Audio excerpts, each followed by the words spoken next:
آزاد ازل ہے لئی قاف کا سیدہ فاطمہ۔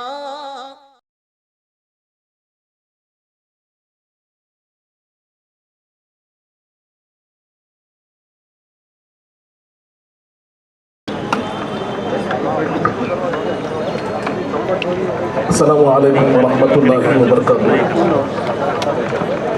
نحمده ونصلي ونسلم على رسوله الكريم وعلى آله الطيبين الطاهرين وأصحابه الأكرمين أجمعين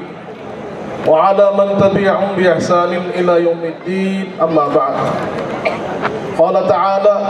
في القرآن المجيد: أعوذ بالله من الشيطان الرجيم، بسم الله الرحمن الرحيم، ولا تهنوا ولا تحزنوا وأنتم الأعلون إن كنتم مؤمنين. صدق الله العظيم وصدق رسوله النبي الأمين الكريم، ونحن على ذلك لمن الشاهدين والشاكرين والحمد لله رب العالمين. اسٹیج پر تشریف فرما علماء کرام، مشائخ اعظام اور خصوصاً آل انڈیا مسلم پرسنل لا بورڈ کے اراکین، اور ہم سب کے لیے بڑی خوشی کا یہ موقع بھی ہے کہ نقیب ملت عالی جناب الحاج بیرسٹر اسد الدین اویسی صاحب حفظہ اللہ تعالی ہمارے درمیان موجود ہے، اور انشاءاللہ کچھ ہی لمحات میں آپ کا خطاب ہم کو سماعت کرنا ہے۔ برادران عزیز، اللہ رب العزت اعلان فرما رہا ہے: وَلَا تَهِنُوا وَلَا تَحْزَنُوا وَأَنْتُمُ الْأَعْلَوْنَ إِن كُنتُم مُؤْمِنِينَ۔ تم پریشان نہ ہو، رنجیدہ نہ ہو، تم ہی بلند ہونے والے ہو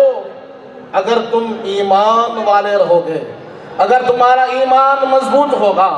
اگر تمہارے ایمان کے تقاضے پورے ہوں گے، جو اللہ سے تمہارا تعلق ہے وہ مضبوط سے مضبوط رہے گا، اور جو احکام تمہیں دیے گئے ہیں ان احکام کے تم پابند رہو گے، تو اللہ فرماتا ہے تمہارا ایمان تمہارے بلندی کے لیے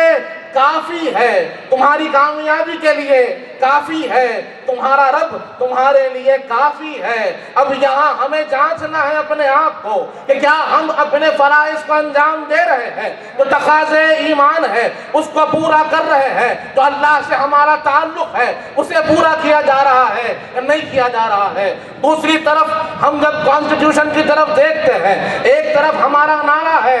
وقف بچاؤ، دوسری طرف ہمارا نعرہ ہے دستور بچاؤ، تو اللہ کا جو حکم ہمیں دیا گیا ہے، ہمارا دستور ہمیں اجازت دیتا ہے کہ اللہ کے حکم کے تم پابند رہو، اللہ کے احکام پہ تم چلتے رہو، تو تمہارا اپنا مذہب ہے، تم اس کے اوپر چل سکتے ہو، اس کی حفاظت کر سکتے ہو، اور لوگوں کو اس کی تبلیغ کر کر بلا سکتے ہو۔ آرٹیکل 25 ہمیں اجازت دے رہا ہے، آرٹیکل 26 ہمیں حفاظت دے رہا ہے، آرٹیکل 14 ہمیں دے رہا ہے کہ تمہارا رائٹ ٹو فنڈامنٹل ہے، یہ فنڈامنٹل رائٹ ہے تمہارا کہ تم جیسے دوسرے جی رہے ہیں تم بھی جی سکتے ہو، جیسے وہ اپنے مذہب پہ چل رہے ہیں تم بھی چل سکتے ہو، جیسے وہ اپنے مذہب کی حفاظت کر رہے ہیں تم بھی حفاظت کر سکتے ہو۔ اور یہ جو وقت پر قانون آیا ہے، یہ جو بل پاس ہو کر ایکٹ بنا ہے، جاننا چاہیے کہ یہ فنڈامنٹل رائٹ کے خلاف ہے، آرٹیکل 25 کے خلاف ہے، آرٹیکل 26 کے خلاف ہے، رائٹ ٹو ایکوالٹی کے خلاف ہے۔ اور اگر آپ سپریم کورٹ کے فیصلوں کو اٹھا کر دیکھیں، بہت سی ایسی مثالیں ہمارے سامنے ہیں کہ جب کبھی سپریم کورٹ کے پاس ایسا فیصلہ آیا کہ جہاں پر فنڈامنٹل رائٹ کو ایکلپس کیا گیا ہے، فنڈامنٹل رائٹ کے مقابل کوئی اور ایکٹ آیا ہے، کوئی اور ایسا قانون آیا جو فنڈامنٹل رائٹ کو روک رہا ہے، فنڈامنٹل رائٹ پر ایکلپس ہو رہا ہے، تو سپریم کورٹ نے ہمیشہ یہ فیصلہ دیا ہے کہ فنڈامنٹل رائٹ کو اپہیلڈ کیا جائے گا، فنڈامنٹل رائٹ کی حفاظت کی جائے گی، کیونکہ کانسٹیٹیوشن کے بیسک سٹرکچرز میں ایک سٹرکچر یہ بھی ہے، بیسک اصول میں ایک اصل یہ بھی ہے کہ لوگوں کے فنڈامنٹل رائٹس کی حفاظت کی جائے گی۔ لیکن آج کانسٹیٹیوشن کچھ اور کہہ رہا ہے، قانون کچھ اور کہہ رہا ہے، لیکن اس پر عمل آوری نہیں ہو رہی ہے۔ لوگ سوال کر رہے ہیں کہ وقف کیا ہے؟ کیا وقف؟ اسلام کا حصہ ہے کہ نہیں ہے؟ جاننا چاہیے کہ اللہ کی ملک اگر اسلام کا حصہ نہ ہو تو پھر کیا اسلام کا حصہ ہوگا؟ وقف جب بندہ کرتا ہے، کوئی واقف اپنی ملک کو وقف کرتا ہے تو وہ اپنی ملکیت کو ختم کر کر اللہ کے لیے اس کو سپرد کر دیتا ہے اور یہ اعلان کرتا ہے کہ یہ میری ملک آج سے ختم ہو گئی ہے، یہ ملک اللہ کی ہے، اس کا مالک پروردگار ہے۔ اب یہ مسجد ہے تو اللہ کی ہے، مدرسہ ہے تو اللہ کا ہے، قبرستان ہے تو اللہ کا ہے، خانقاہ ہے تو اللہ کی ہے، عاشور خانہ ہے تو اللہ اس کا مالک ہے۔ اور آپ اگر احکام شریعہ اٹھا کر دیکھیں گے تو معلوم ہوگا کہ جب واقف وقف کر دیتا ہے پھر بعد میں اگر خود بھی چاہے کہ اپنے وقف کو واپس لے تو اسے اجازت نہیں ہوتی۔ ایک مرتبہ اللہ کی ملک ہو جانے کے بعد وہ ابد الآباد اللہ کی ملک رہتی ہے، کوئی اور اس کو منتقل نہیں کر سکتا، تبدیل نہیں کر سکتا۔ اور آج کوشش کی جا رہی ہے کہ مسجدوں کو اللہ کی ملک سے نکال دیا جائے، قبرستانوں کو نکال دیا جائے،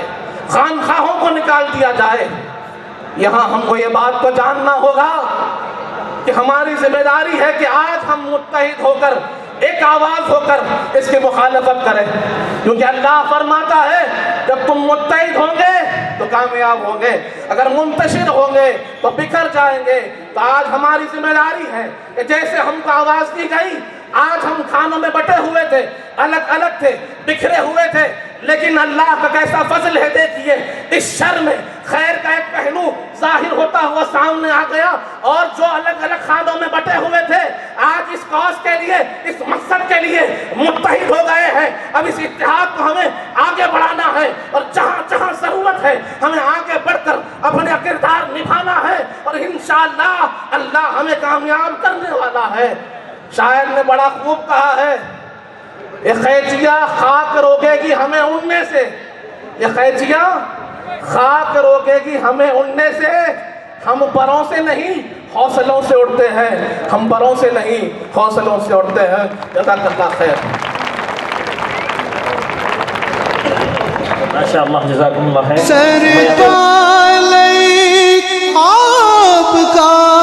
محتاج کرم ہے، نسبت کی قسم ہے، نسبت کی قسم ہے۔